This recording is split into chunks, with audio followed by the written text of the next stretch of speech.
Hello, this is Marie Poppins. I've just read this article on Facebook and I wanted to share it with you because it's about all things parenting. And the title of it is Mum Gives Best Explanation Ever of How Life Changes After Pregnancy. And it's just perfect. Do you know how life changes when a young couple decides to become young parents? Do they think it boils down to adding more commitments or cost?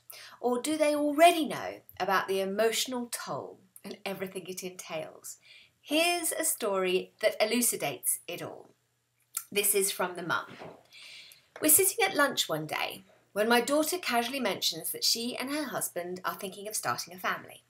We're taking a survey, she says half jokingly. Do you think I should have a baby?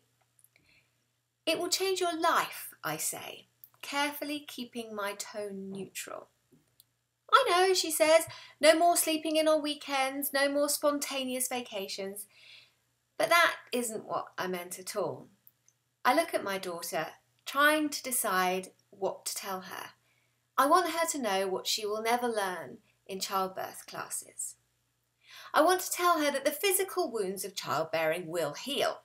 But becoming a mother will leave her with an emotional wound so raw that she will be forever vulnerable.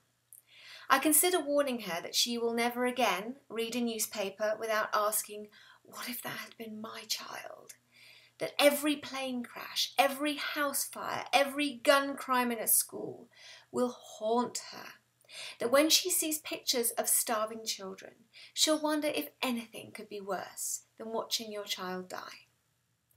I look at her carefully manicured hands and nails and her stylish suit, and I think that no matter how sophisticated she is, becoming a mother will reduce her to the primitive level of a bear protecting her cub.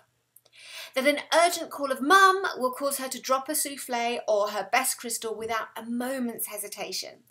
I feel that I should warn her that no matter how many years she's invested in her career, she will be professionally derailed by motherhood.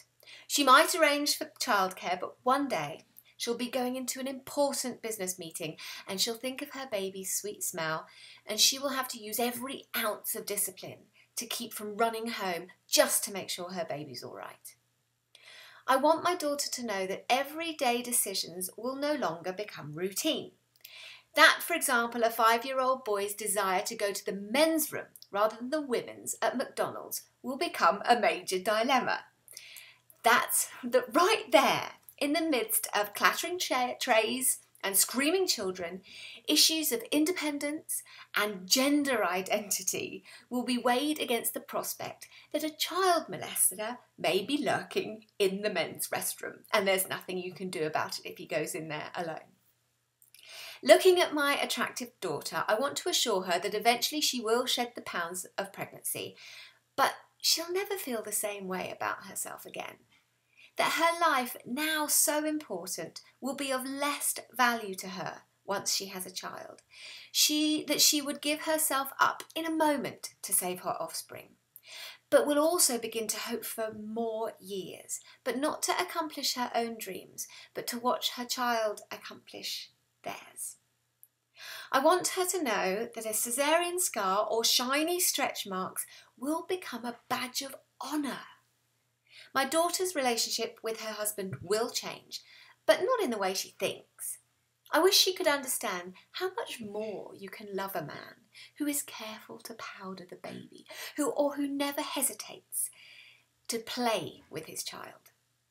I think she should know that she will fall in love with him again, for reasons that she will now find very unromantic.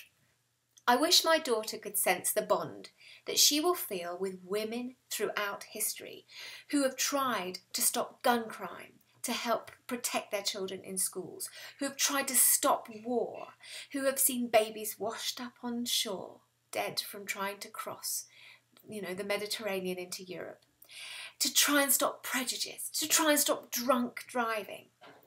I want to describe to my daughter the exhilaration of seeing your child learn to ride a bike.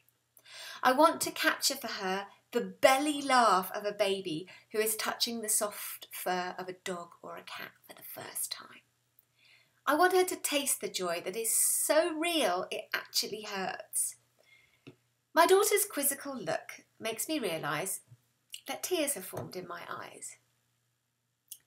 "You'll never regret it," I finally say. Then I reached across the table and I squeezed my daughter's hand and I offered a silent hope for her and for me and for all the mere mortal women who stumble their way into this most wonderful of callings.